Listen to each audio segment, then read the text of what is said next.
Welcome to performance punishment. When you're so good at your job, your reward is getting more job, not more pay, not more recognition, just more work. I found this article, which is absolutely mind-blowing. In this article, they're actually trying to say that performance punishment is by realizing your teammates aren't doing as much as you, that you're not being punished by getting more work. You should actually feel good because you are chosen by your boss for being a good little peon, and you should feel honored because they trust that you can do the work. Stop thinking about it as more work and start thinking about it as a reward. How performance punishment builds resentment among high-achieving employees. It feels good to know that your boss or team regards you as a reliable worker, knowing that you'll be the go-to for any urgent or tricky task, or being the one willing to go the extra mile to ensure deadlines are always met on time. That can be good for your confidence. It's good for your confidence, not your paycheck or your mental health or any of that.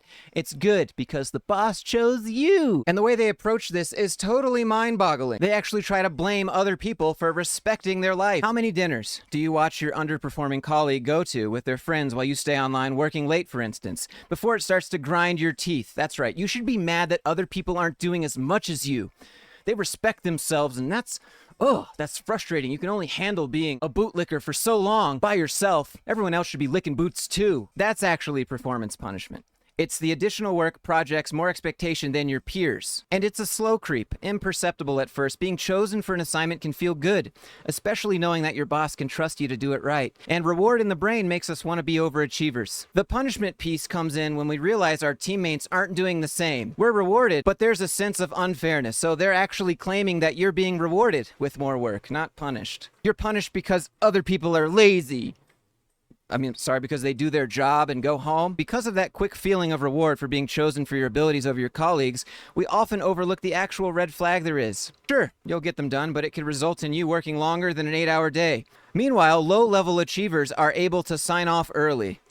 People who just got their work done and went to go live their life. Low achievers now. Motivational drive that you get from when you're asked to do these things at work is why you continue to say yes. You are motivated when your boss picks you to do more work for nothing, for you to stay late and work weekends, and that's why you continue to say yes to being walked all over. I can't even, but the punishment piece comes in when we realize our teammates aren't doing the same unpaid work. We're rewarded, but it's unfair because they have boundaries. Now, they also try to justify you getting more work by saying a boss might also see potential in an employee and is giving them stretch goals that could lead to a promotion in due time. Classic carrot on a stick. Do more work now, maybe get rewarded later. At least with today's sponsor, Rocket Money, the reward is instant because you can actually see where your money's going. Now, if you've never heard of Rocket Money before, it's an all-in-one personal finance app that helps you cancel subscriptions, lower your bills, and set budgets. Basically, it keeps your money from pulling a corporate HR on you. Apparently, I had 2 different music subscriptions, but were billed at the same time, so you never really noticed. You'll probably even see stuff you forgot existed, and from there you can cancel with just a couple of clicks. One of my favorite parts of Rocket Money is that they'll even call up the place you want to cancel and do it for you. They'll be a Karen. They'll ask for the manager, they'll sit on hold, and they'll even argue for a better deal on things like your phone or internet, which means you no longer have to pretend you're suddenly moving to cancel a bill. And that's part of their premium plan, but the best part is that premium is pay what you want. It might be the only time in history where being a Karen is actually affordable. And you can use their savings goal feature to actually plan for stuff you care about. Not your boss's vision board, but your own. You'll see all the different subscriptions that you forgot about. Go to rocketmoney.com/fluke or click the link in the description to get started for free. Big thanks to Rocket Money for sponsoring today's video. Back to this article trying to convince you that more work is actually a good thing. Now, they say if you are concerned and you're starting to feel that unfairness from those lazy coworkers doing their jobs and going home, then you need to start asking yourself some questions. Remind yourself that you are the chosen